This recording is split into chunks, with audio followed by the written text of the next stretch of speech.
Durante séculos, a transformação da esposa de Ló em uma estátua de sal tem intrigado teólogos, cientistas e curiosos ao redor do mundo. O que realmente aconteceu naquele momento fatídico? Como uma pessoa de carne e osso se tornou sal em questão de segundos? Este relato detalhado reconstitui cada momento daquele evento extraordinário, combinando o registro bíblico com análises científicas e contexto histórico. O cenário: Sodoma e Gomorra na véspera da destruição. Para compreender completamente o que aconteceu com a esposa de Ló, precisamos primeiro entender o ambiente em que ela vivia. Sodoma e Gomorra não eram cidades comuns.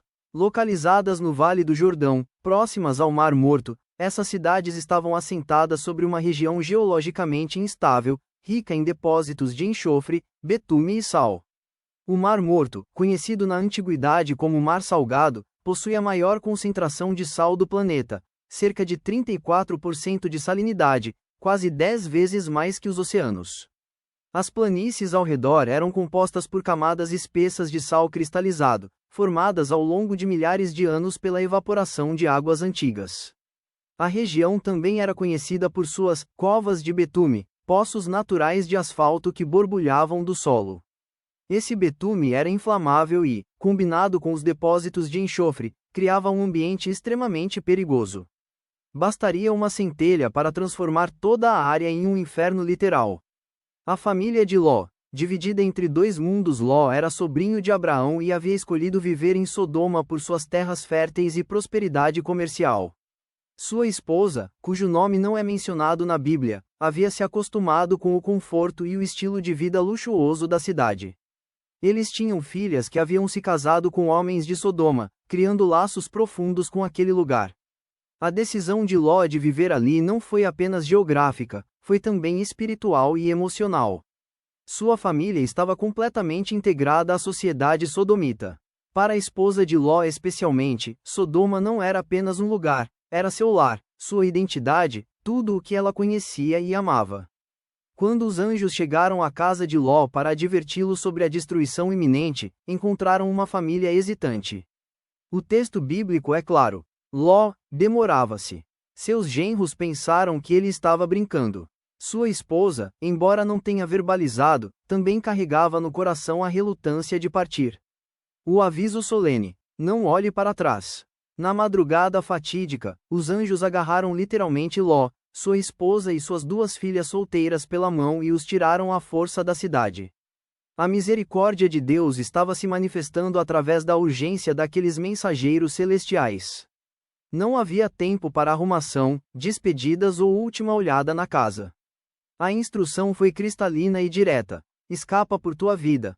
Não olhes para trás de ti, e não pares em toda esta campina. Escapa lá para o monte, para que não pereças. 3 comandos específicos foram dados: não olhes para trás, um comando direto e pessoal. Não pares na campina, continue em movimento. Escapa para o monte, chegue ao lugar seguro. Esses avisos não eram sugestões. Eram questões de vida ou morte.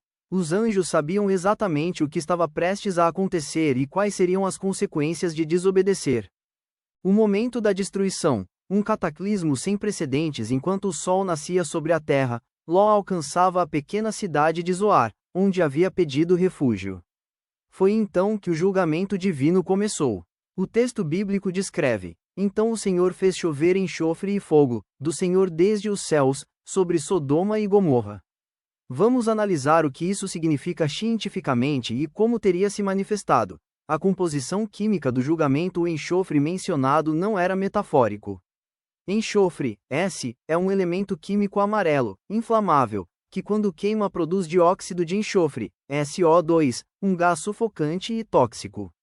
Na região do Mar Morto, havia abundância natural de enxofre e betume. A expressão, fogo e enxofre do céu, sugere uma ignição catastrófica que pode ter envolvido explosões de gases subterrâneos acumulados sob pressão. Chuva de material incandescente ejetado por explosões vulcânicas ou tectônicas. Ignição instantânea de depósitos de betume que cobria grandes áreas. Temperaturas superiores a 1000 graus Celsius capazes de liquefazer rochas. O efeito dominó catastrófico. Quando a destruição começou, ela não foi gradual. Foi instantânea e abrangente. Imagine milhares de toneladas de material incandescente caindo do céu simultaneamente. O impacto teria criado ondas de choque sísmicas, vento superaquecido se movendo a centenas de quilômetros por hora, nuvens tóxicas de gases sufocantes, colunas de fogo que consumiam tudo em seu caminho, temperatura ambiente subindo instantaneamente centenas de graus. O olhar fatal. Por que ela se virou? Em meio a esse caos apocalíptico, a esposa de Ló fez o impensável. Ela olhou para trás. Por que ela desobedeceu? O texto não nos dá suas motivações específicas, mas podemos inferir com base na natureza humana e no contexto. 1. O poder do apego emocional. Sodoma era tudo para ela. Seus filhos casados ainda estavam lá. Sua casa, suas memórias, suas posses, tudo que definia sua vida estava sendo consumido pelo fogo. O impulso de olhar uma última vez pode ter sido irresistível. 2. A incredulidade residual. Talvez ela ainda não acreditasse completamente que Deus realmente destruiria toda a cidade. O som ensurdecedor das explosões, os gritos ao longe, a luz intensa, tudo isso pode ter despertado nela o desejo de confirmar visualmente o que estava acontecendo. 3. O instinto de preservação confuso. Quando estamos em perigo, nosso instinto é avaliar a ameaça. Olhar para trás pode ter sido uma reação instintiva de avaliar quão perto o perigo estava, quanto tempo ela tinha, se havia uma rota de fuga alternativa. 4. O coração dividido. Jesus Cristo, séculos depois, mencionaria a esposa de Ló como exemplo de alguém que olhou para trás enquanto deveria seguir em frente. Seu coração estava dividido. Parte dela queria escapar, mas outra parte não conseguia deixar Sodoma ir. A transformação. Como ela virou sal. Agora chegamos ao momento central desta reconstituição. O que exatamente aconteceu quando ela se virou? A teoria da exposição química instantânea. Quando a esposa de Ló virou para olhar Sodoma, ela expôs seu corpo diretamente à onda de destruição que vinha da cidade. Diversos processos químicos e físicos teriam ocorrido simultaneamente. Fase 1.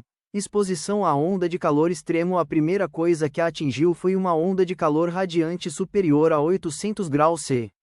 Essa temperatura é suficiente para evaporar instantaneamente toda a umidade do corpo humano, que é 60 a 70% água, carbonizar tecidos orgânicos em segundos.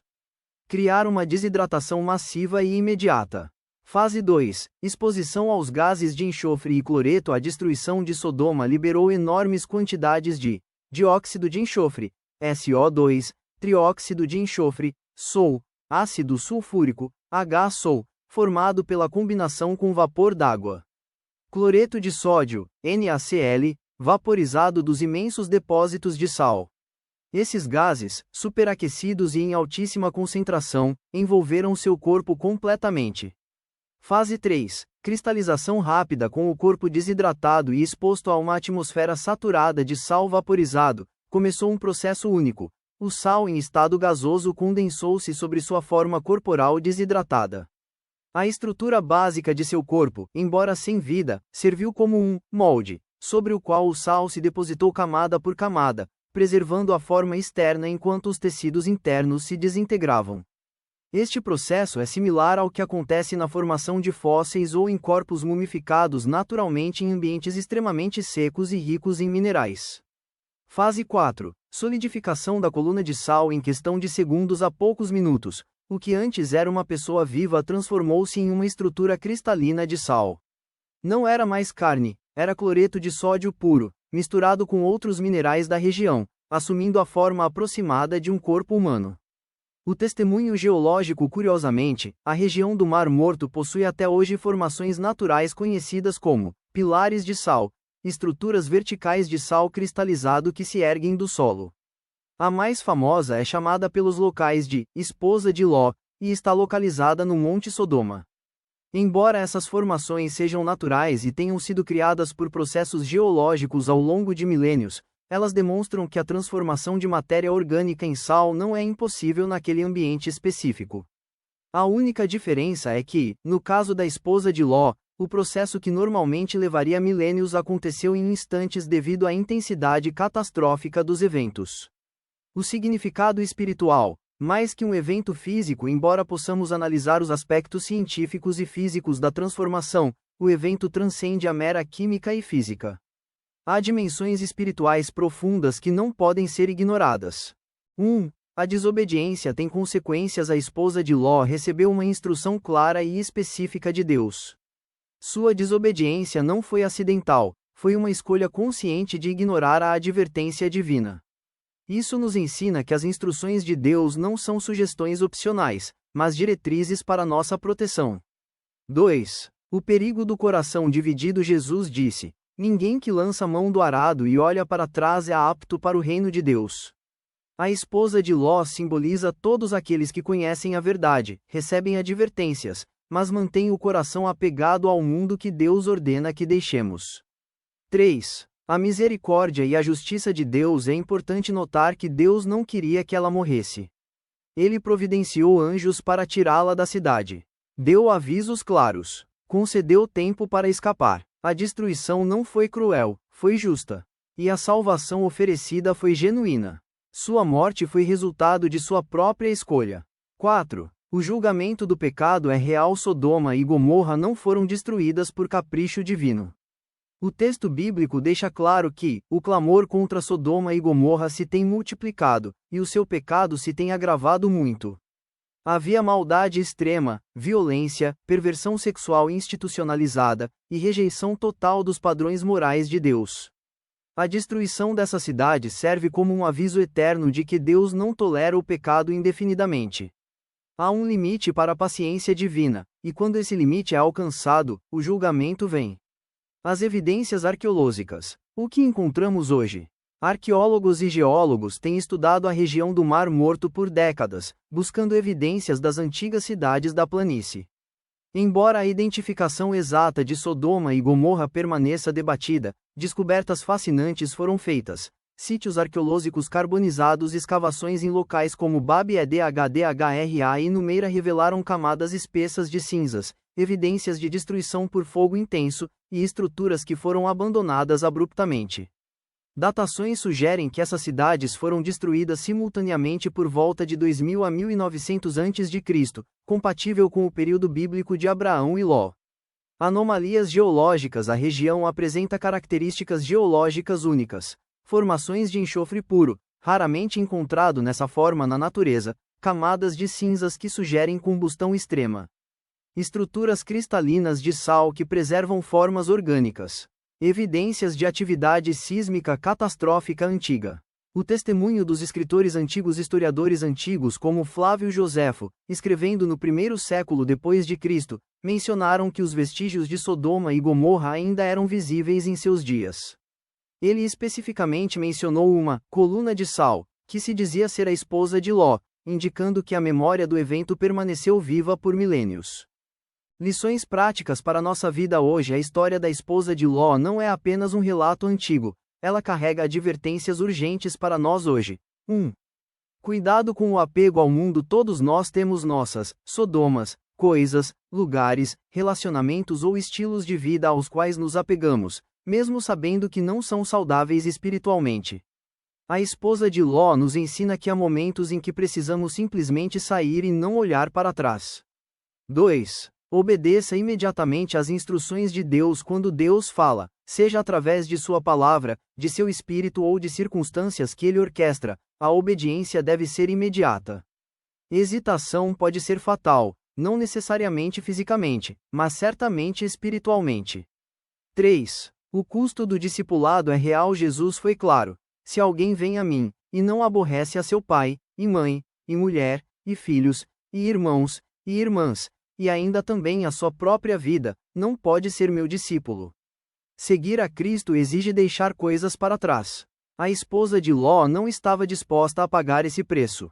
4. Nosso tesouro define nosso coração. Jesus disse: onde estiver o vosso tesouro, aí estará também o vosso coração. O coração da esposa de Ló estava em Sodoma, não na salvação que Deus oferecia. Onde está o seu tesouro? No que você não consegue parar de pensar? O que você olharia para trás? 5. O tempo da graça é limitado a um momento em que a porta da arca se fecha, em que o anjo não espera mais, em que a destruição não pode mais ser adiada. Deus é paciente, mas sua paciência tem limites. Hoje é o dia da salvação, Não adie a decisão de seguir completamente a Deus. A ciência e a fé. Uma harmonia possível. Alguns criticam a história da esposa de Ló como sendo cientificamente impossível. Pessoas não se transformam em sal, argumentam. Mas uma análise cuidadosa revela que não há contradição real entre fé e ciência neste relato. Primeiro, o evento ocorreu em circunstâncias extraordinárias. Uma catástrofe de proporções apocalípticas envolvendo temperaturas extremas, exposição química massiva e condições atmosféricas únicas. Segundo, processos naturais de mumificação e preservação através de sais minerais são bem documentados cientificamente. O que torna este evento único foi a velocidade e a intensidade do processo. Terceiro, a presença sobrenatural de Deus no evento não pode ser descartada. Se Deus pode criar o universo, certamente pode orquestrar processos naturais de maneiras que transcendem o curso normal dos eventos. A fé não exige que abandonemos a razão. Pelo contrário, uma fé madura busca entender como Deus opera tanto através de processos naturais quanto através de intervenções sobrenaturais. O aviso para nossa geração: Jesus Cristo, ao ensinar sobre sua segunda vinda e o fim dos tempos, fez questão de mencionar especificamente a esposa de Ló. Lembrai-vos da mulher de Ló. Por que Jesus achava importante que nos lembrássemos dela? Porque ele sabia que a tendência humana de olhar para trás, de se apegar ao mundo, de hesitar na obediência, seria uma tentação constante para seus seguidores em todas as gerações. Vivemos em uma era notavelmente similar aos dias de Ló. Jesus disse: como foi nos dias de Ló? Comiam, bebiam, compravam, vendiam, plantavam e edificavam. Mas no dia em que Ló saiu de Sodoma choveu do céu fogo e enxofre, e os consumiu a todos. Assim será no dia em que o Filho do Homem se manifestar. Nossa geração está consumida com materialismo e busca por conforto, perversão moral crescente, rejeição de padrões bíblicos, violência e crueldade, orgulho e autossuficiência. Os paralelos são inegáveis. A advertência é clara: não olhe para trás. Uma estátua que fala através dos séculos, a esposa de Ló, permanece como um dos avisos mais vividos e perturbadores da Bíblia. Sua transformação em sal não foi apenas um evento físico, foi um sermão silencioso que ecoa através dos milênios. Ela nos ensina que a proximidade da salvação não garante a salvação. Conhecer a verdade não é o mesmo que obedecê-la. O apego ao mundo pode custar-nos tudo. A misericórdia de Deus exige nossa cooperação. O olhar para trás pode nos paralisar permanentemente. Cada um de nós enfrenta momentos em que Deus nos chama para deixar algo para trás e seguir em frente. Pode ser um relacionamento tóxico, um emprego que compromete nossa integridade, um estilo de vida que sabemos ser pecaminoso, ou simplesmente a zona de conforto que nos impede de cumprir nosso chamado. Nesses momentos, lembremo-nos da mulher que se tornou sal. Ela estava tão perto da salvação, literalmente correndo para a segurança. Mas um olhar, um momento de hesitação, um coração dividido, e tudo se perdeu. Não cometa o mesmo erro. Quando Deus disser, não olhe para trás, não olhe. Quando Ele disser, saia, saia. Quando Ele disser, deixe ir, deixe ir. Porque a diferença entre a vida e a morte, entre liberdade e prisão, entre destino cumprido e potencial desperdiçado, pode ser apenas um olhar para trás. Que escolhamos, diferentemente da esposa de Ló, olhar sempre para frente, para onde Deus está nos chamando, para o futuro que Ele preparou, para a salvação que Ele oferece. Não seja uma estátua de sal. Seja um testemunho vivo da graça transformadora de Deus. Lembre-se da mulher de Ló.